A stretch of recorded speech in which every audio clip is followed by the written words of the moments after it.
Okay, so this episode is about outrage because what else are we going to talk about right now? Those people voted to pass that bill and that man signed it into law. I don't need to tell you. If you're listening to this, you already know. But I want to talk about what happens when we reclaim our anger or our rage. Like what happens when we stop silencing the heat? And I don't mean hot flashes, but that heat that rises up inside of us. What if we stopped pushing it down and we started asking it what it's trying to teach us? I believe that rage or anger can be righteous. It can be. And it can be the catalyst for real powerful change. So let's talk about it. Hey, y'all. Welcome to Confident Women Glow. I'm Mo James, and this is the podcast where we dive into self discovery, self trust, and self expression to help you create a life that's true to who you really are. I believe that confidence isn't just a mindset, it's a practice. It's about showing up boldly even when life feels messy and owning your journey every step of the way. Thanks for tuning in. Let's get into this episode. Can we take a moment to talk about reflection and growth? I know this journey of self discovery, self trust, and self expression isn't always easy, but having the right tools makes all the difference. And that's why I created the Inner Strength Journal. This isn't just another journal, it's a space for you to connect with your thoughts, honor your emotions, and design your masterpiece life one page at a time. Each prompt in this journal is carefully crafted to help you dig deeper into what matters most to you, to build your confidence, and to take aligned action. So, if you're ready to carve out intentional time for yourself and start designing a life that feels true to who you are, grab your copy of the Inner Strength Journal today. Head over to innerstrengthjournal.com to order yours now. Your journey deserves this space. So a couple of weeks ago, I did a presentation, a talk, and at the beginning of the talk, before I got into the lesson, I shared my story, a little bit of my journey of becoming an entrepreneur. I talked about working a corporate job and finding out that I had a male counterpart who was doing the same work that I was doing, but had less experience and less education and was being paid more than I was being paid. And so I petitioned. This was before leaning in was a thing, but I went to my director and asked to be paid at least to match this person. And they told me no. And I told the people that I got pissed off and I started a business. And then I said, I have a tendency of getting pissed off and then taking action. And what I want that's what I want to wrap this conversation in because in the moment in the moment that I decided to start a side business as an event planner while I was still working that job, I didn't have all the answers.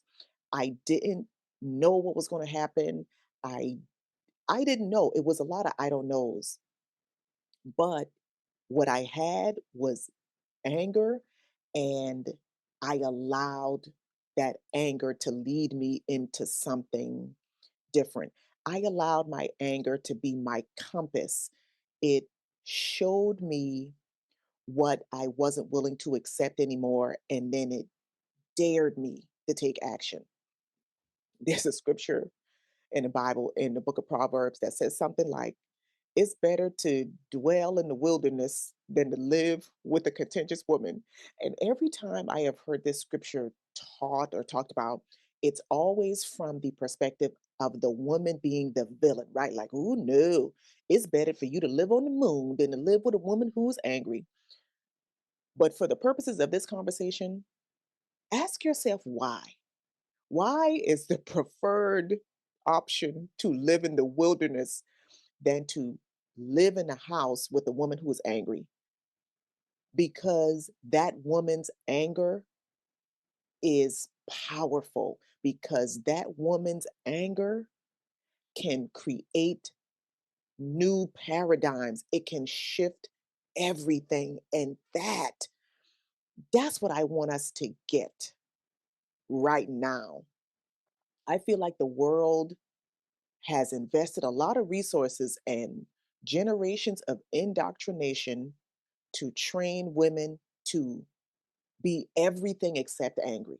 Like the last thing we need to be thinking, we don't even need to entertain the idea of being angry. And I feel like one of the reasons for that is because our anger is so powerful and there is wisdom in it.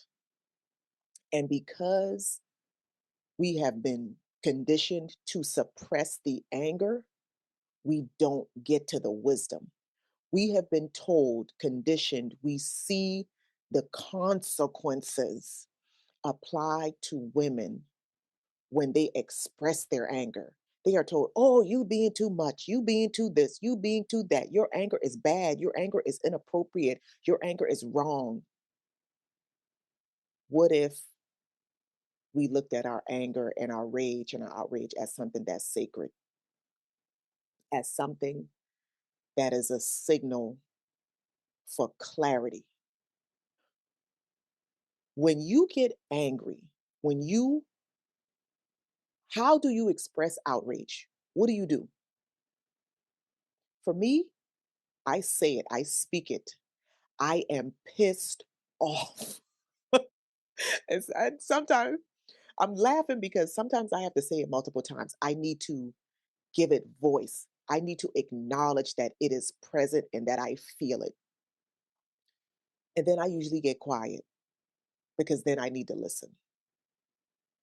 And so I want I want you to ask yourself, when anger shows up, get in the habit of asking yourself, what boundary was just crossed? Like, why? Tell them why you mad, son. What about the moment that made me angry doesn't align with my values? What is my anger challenging me to reclaim? Because I believe that when we sit and listen to our anger, to our rage, it becomes our teacher.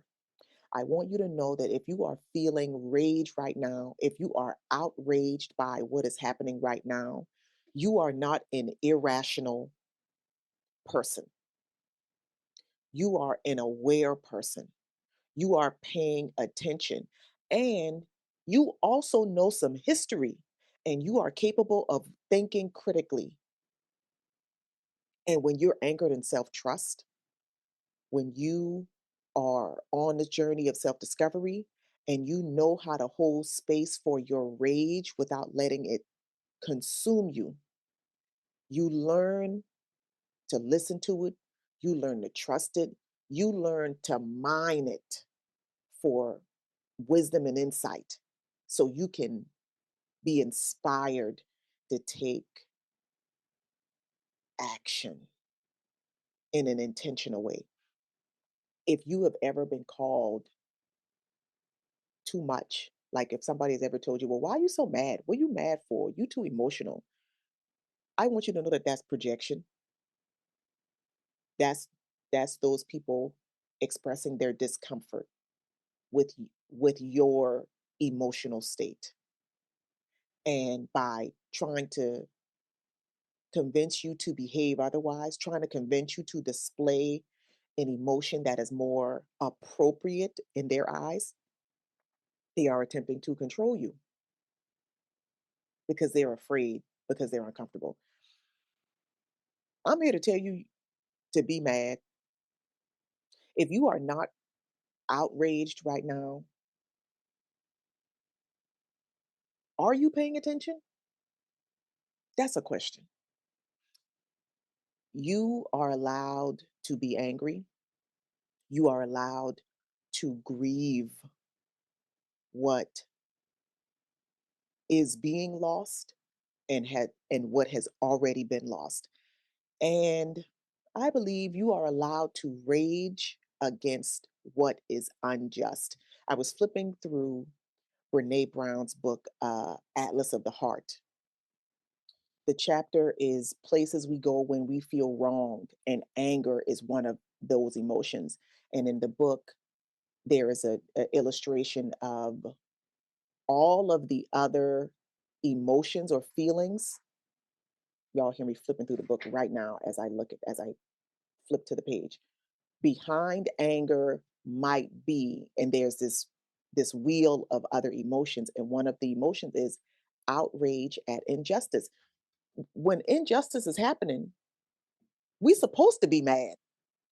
We're supposed to be angry because the fact of the matter is you can't heal what you refuse to feel. What you are so busy pretending does not exist cannot be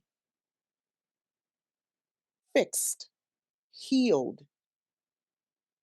changed. And I believe that when you deny your anger, you deny your truth. And confidence requires us to be honest and tell the truth.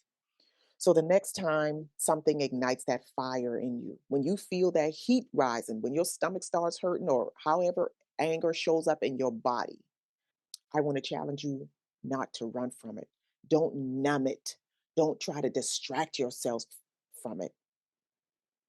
Get curious and ask your rage, what are you here to show me? What are you calling my attention to? Because you might be surprised at how clear the answer is. I want you to know, if you've been raised to believe that anger is not your friend, that anger is your enemy, that's not true. Anger is the alarm bell. So you've got to feel it. You've got to let it lead you back to yourself. You've got to trust it. You got to trust yourself. You got to trust your body enough to know that when you are feeling angry, there is a reason. And then it is your responsibility to figure out what that reason is.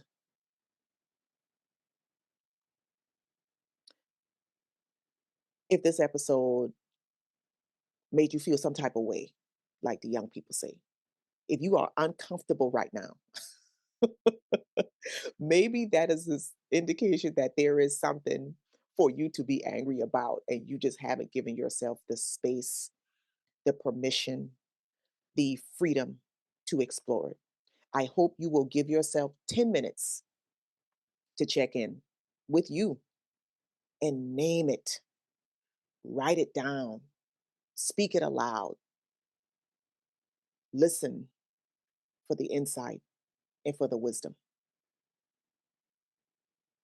Your truth deserves to be acknowledged, considered, honored, and that's all of your truth. The loud parts, the messy parts, and especially the fiery parts. Okay. Thanks for sticking with me to the end of this episode. I hope you are feeling inspired and ready to take the next step toward your masterpiece life. If this episode resonated with you, I'd love it if you left a rating or review in your podcast player. It helps more women like you find the show. And if you're ready for deeper conversations and support, come join us in the Glow Circle membership community. Your first 7 days are free, and we would love to have you. Thank you for being a part of this amazing community. Until next time, keep glowing. Later.